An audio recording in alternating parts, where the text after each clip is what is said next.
News first channel ವೀಕ್ಷಕರಿಗೆ ಭವಿಷ್ಯ ಈ ದಿನ ಕಾರ್ಯಕ್ರಮಕ್ಕೆ ಸ್ವಾಗತ. ಮೊದಲು ಮೇಷರಾಶಿ. ಮೇಷರಾಶಿಯವರು ಮನೆಯಲ್ಲಾಗಲಿ, ಅಧಿಕಾರಿಗಳ ಜೊತೆಯಲ್ಲಾಗಲಿ, ರಾಜಕಾರಣಿಗಳ ಜೊತೆಯಲ್ಲಾಗಲಿ ಬಹಳ ಸೌಮ್ಯದಿಂದ ವರ್ತಿಸಬೇಕು.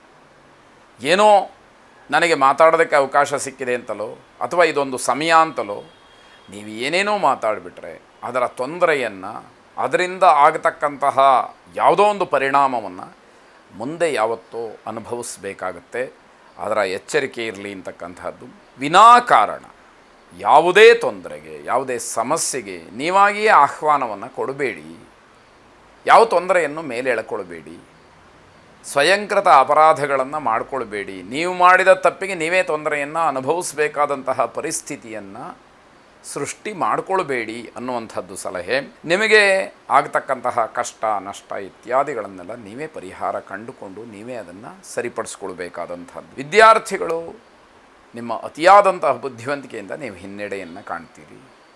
ಆ ಓವರ್ ಕಾನ್ಫಿಡೆನ್ಸ್ ಅನ್ನುವಂಥದ್ದು ಎಲ್ಲವನ್ನೂ ಕೂಡ ಹಾಳು ಮಾಡಿಬಿಡುತ್ತೆ. ಹಾಗಾಗಿ ಎಷ್ಟೇ ತಿಳಿದಿದ್ದರೂ ಕೂಡ ನನಗೆ ಗೊತ್ತಿಲ್ಲ ಅನ್ನುವ ಭಾವನೆ, ಆ ಒಂದು ನಡವಳಿಕೆ ಮನಸ್ಸಿನಲ್ಲಿ ಇರಬೇಕು ಅನ್ನುವಂಥದ್ದು. ನಿಮ್ಮ ನಡತೆ, ವರ್ತನೆ, ಮಾತು ಇದರಿಂದ ಬಂಧುಗಳು, ಆತ್ಮೀಯರು, ಸ್ನೇಹಿತರು ಇವರೆಲ್ಲ ದೂರವಾಗ್ತಾರೆ. ಪ್ರಯೋಜನ ಏನು?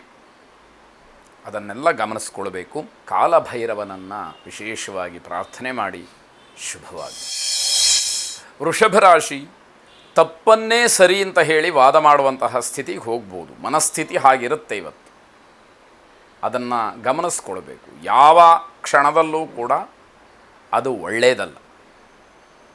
ಸರಿಯನ್ನು ತಪ್ಪು ಅಂತ ಹೇಳೋದು ಒಳ್ಳೆಯದಲ್ಲ, ತಪ್ಪನ್ನು ಸರಿ ಅಂತ ಹೇಳಿ ವಾದ ಮಾಡೋದು ಒಳ್ಳೆಯದಲ್ಲ. ಇದು ಸರ್ವತೇಪಿ ಎಲ್ಲ ಕಾಲಕ್ಕೂ ಕೂಡ ಅದು ಯೋಗ್ಯವಾದಲ್ಲ ಅನ್ನುವಂಥದ್ದನ್ನು ತಿಳ್ಕೊಳ್ಬೇಕು.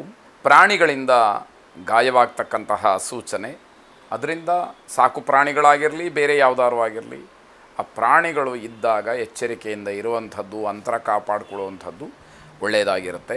ಯಾವುದೇ ಕಾರಣಕ್ಕೂ ಕೂಡ ನಾನು ತಿಳ್ಕೊಂಡಿರ್ತಕ್ಕಂಥದ್ದೇ ಸರಿ ಅನ್ನುವಂತಹ ಬುದ್ಧಿ ಬೇಡವೇ ಬೇಡ. ಅದು ಮನಸ್ಸಿನಲ್ಲೂ ಬೇಡ, ಯಾರ ಜೊತೆಯಲ್ಲಿ ಮಾತಾಡುವಾಗಲೂ ಕೂಡ ಬೇಡ. ನಿಮ್ಮ ಕಾರ್ಯಕ್ಷೇತ್ರದಲ್ಲಿ ಕೆಲವು ಬದಲಾವಣೆಗಳನ್ನು ಮಾಡಿಕೊಳ್ಳಿ. ನೀವು ಹೇಗಿರ್ತೀರಿ ಜೀವನದಲ್ಲಿ ಅದನ್ನು ಧನಾತ್ಮಕವಾಗಿ ಪರಿವರ್ತನೆ ಮಾಡ್ತಾ ಹೋಗಿ ಹಂತ ಹಂತವಾಗಿ ಅದು ನಿಮಗೆ ಅನುಕೂಲಕ್ಕೆ ಬರುತ್ತೆ ಎನ್ನುವಂಥದ್ದು. ತಪ್ಪು ತಿಳುವಳಿಕೆ ಬಗ್ಗೆ ನಿಮಗೆ ಗೊತ್ತಾದ ಮೇಲೆ ಪಶ್ಚಾತ್ತಾಪ ಪಡ್ತೀರಿ. ಇದು ನಾನು ಮಾಡಿದ ತಪ್ಪು ಅಂತ. ಮುಂಚೆನೇ ಆ ವಿವೇಕ ಇದ್ದರೆ, ವಿವೇಚನೆ ಇದ್ದಿದ್ದರೆ ಆ ತಪ್ಪು ಆಗದೇ ಇರೋ ಹಾಗೆ ನೋಡ್ಕೊಳ್ಬೋದಾಗಿತ್ತು. ಅದು ಬೇಡವಾಗಿತ್ತು ಅನ್ನುವಂಥದ್ದು. ಗಾಯತ್ರಿ ದೇವಿಯನ್ನು ಸ್ಮರಣೆ ಮಾಡಿ ಪ್ರಾರ್ಥನೆ ಮಾಡಿ ಶುಭವಾಗಿ. ಮಿಥುನ ರಾಶಿ. ವ್ಯವಹಾರದಲ್ಲಿ ಅನುಕೂಲವಾಗ್ತಕ್ಕಂತಹ ಸಾಧ್ಯತೆಗಳಿದೆ. ಮನೆಯ ವಾತಾವರಣ ಚೆನ್ನಾಗಿರುತ್ತೆ, ಅದರ ಸದುಪಯೋಗವಾಗಲಿ, ಅಂದರೆ ಸಂತೋಷದಿಂದ ಕಾಲವನ್ನು ಕಳೀರಿ ಅಂತಕ್ಕಂಥದ್ದು.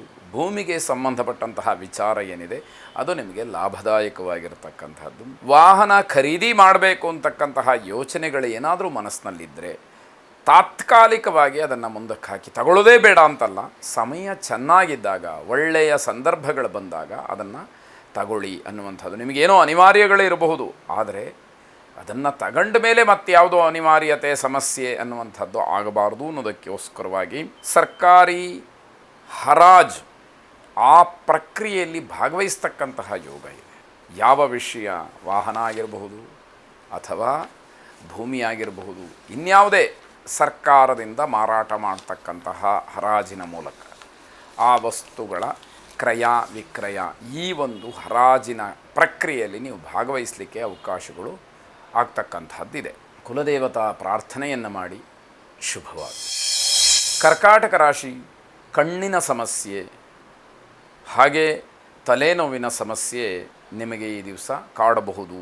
ಸ್ವಲ್ಪ ಎಚ್ಚರಿಕೆಯನ್ನು ವಹಿಸ್ಕೊಳ್ಳಿ. ಮುಂಜಾಗ್ರತೆ ವಹಿಸಿದರೆ ನಿಮ್ಮ ಬೇರೆ ಕೆಲಸಗಳಿಗೆ ತೊಂದರೆ ಆಗೋದಿಲ್ಲ. ಇಲ್ಲದೇ ಇದ್ದರೆ ಈ ಕಾರಣದಿಂದ ಬೇರೆ ಕೆಲಸಗಳು ನಿಮಗೆ ಅಡ್ಡಿಯಾಗಬಹುದು ಅಂತ ಅರ್ಥ.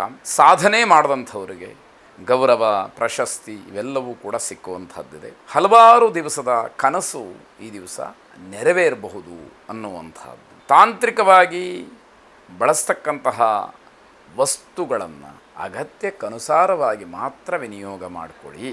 ಅದನ್ನು ಮೀರಿದಾಗ ಅದು ನಿಮಗೆ ಉಪಯೋಗಕ್ಕೆ ಬರದೇ ಇರಬಹುದು, ಅದರಿಂದ ತೊಂದರೆ ಆಗಬಹುದು ಅಂತ ಅರ್ಥ. ವಿನಾಕಾರಣ ಆರೋಗ್ಯವನ್ನು ಹಾಳು ಮಾಡಿಕೊಳ್ಬೇಡಿ.